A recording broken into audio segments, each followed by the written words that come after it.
dantian, where what you're doing is you catch and grab hold of more electricity with the centering force of more attention, more accurately focused, and then holding that electricity, you can move that charge around with your attention, the dantian, right? Well, so throwing your weight around meant understanding this quality of grace, which is the quality of concressing capacitive waves non-destructively. Visualize if you dropped a pebble into a river and the river was flowing this way, the waves that emerged from the pebble in the river would be closer together on one side and further apart on the other. And ultimately we can understand the shock wave that is the speed of light based on this, our relationship to the wind of gravity going through our planet. So ultimately, steering the charge with respect to that wave is a matter of steering all of these waves of charge so that they all can nest to one point. And if you crack the whip of your attention, where you ride this long wave down into a short wave and then a shorter wave yet, in that approach to stillness, you can feel the charge that grows because you've done this exercise, which actually brings us to one of the exercises I wanted to describe. It's called the spin path to the 0 point, and it's a breath exercise. And it's based on what's called the mathematics of perfect damping. Perfect damping is if you have a wave that's going up and down like this, and you want to stop it, but in such a way that you don't lose any inertia around the way, it wants to coast perfectly, that the spin path to the 0 point would look like, it would look like the side view of a caduceus. And in fact, in the mathematics of perfect damping, the height of this wave with respect to the next one is golden ratio. And the length of this one with respect to the next smaller one is golden ratio, or 0.618. So if you visualize a caduceus, you know, the symbol of the medical profession, and you wanted to climb the ladder, you'd start with a very big breath, and then you'd take a smaller breath, which was about 0.618 as big, and then you'd take a smaller breath yet, and then a smaller one, and then a very refined breath.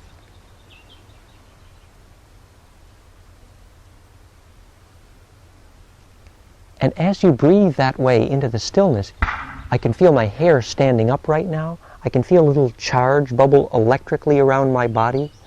I've become a fractal attractor. Well, that activity is the process of producing a spin path to a 0 point. It's just like in order to reach in and touch lightning and not burn your finger, you have to go in this contiguous pathway where you go from infinite motion to infinite stillness without at any point doing anything ungraceful. So that's one practical exercise. It's called the exercise of the spin path to the 0 point. And you can do it in groups as well. Most of what I'm going to describe in the Twinkling Eyes Lifestyle section here of this conversation is on the web, summarized at the address danwinter.com/health, Health. And the top link there is the actual Twinkling Eyes Lifestyle article, and there's some links below to various other suggestions. So we're beginning to get the idea that if we understood the principle of what is life force, we would then understand the principle of how to eat spin. And really, in answer to the question we started with, what is spin, then? Spin is every wave that survives. And with that, let's take a little different point of view now.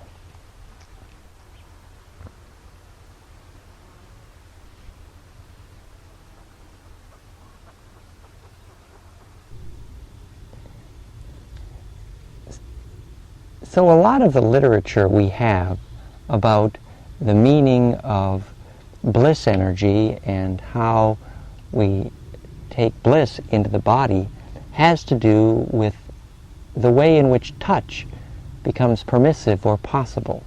So this story about the possibility of making touch permissive between people then becomes a good backdrop for the subsequent conversation about the spiritual nature of sexual energy, for example. So we're going to talk about the geometry of pressure in the perfect touch in this article, which is on the web at danwinter.com/touch. And I'm bringing up a mirror of it right now here. And the article is derived from the work of Dr. Manfred Clynes, who wrote the book Eggx, which is about this waveform technology. Just bear with me just a second here. Here we have it, touch, danwinter.com/touch.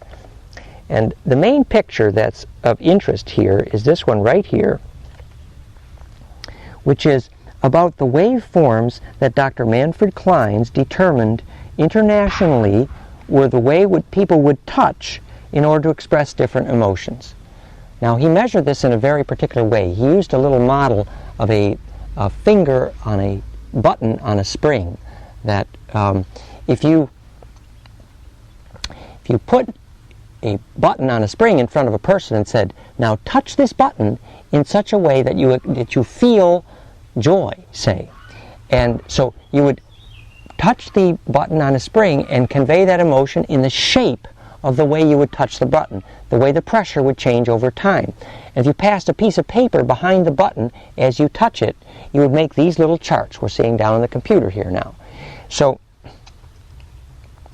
the axis along the bottom, the x-axis, is the change in time, and the y-axis here is a change in the amount of pressure, where the increasing amount of pressure was when the wave went downward. So here's the change in pressure over time with a touch that said joy internationally. And notice that the touch that says anger looks a little bit similar, but the moment of maximum pressure occurs a little bit sooner. So there's essentially three events in these centric waveforms for emotion. There's the beginning of what I call the beginning of the squeeze, the end of the squeeze, and the point of maximum pressure, or the point of the maximum squeeze, as it were. So I analyzed what Manfred Clynes did and came up with this simple series of ratios, where the touch that said joy is a touch that occurs 1/6 into the duration of the event. Whereas if you're squeezing somebody to say that you love them, the point of maximum pressure is much delayed or tantric, or it waits until about 0.618 into the duration of the squeeze or hug that says love. So let's try to understand this in practical terms. Now, first of all, he showed this happened around the world, that he was experimenting with the fact that when he touched his violin string, if he used rubato or it gave shape to the fold of the way he would touch the violin string when he played his violin, that this would determine whether or not people would cry.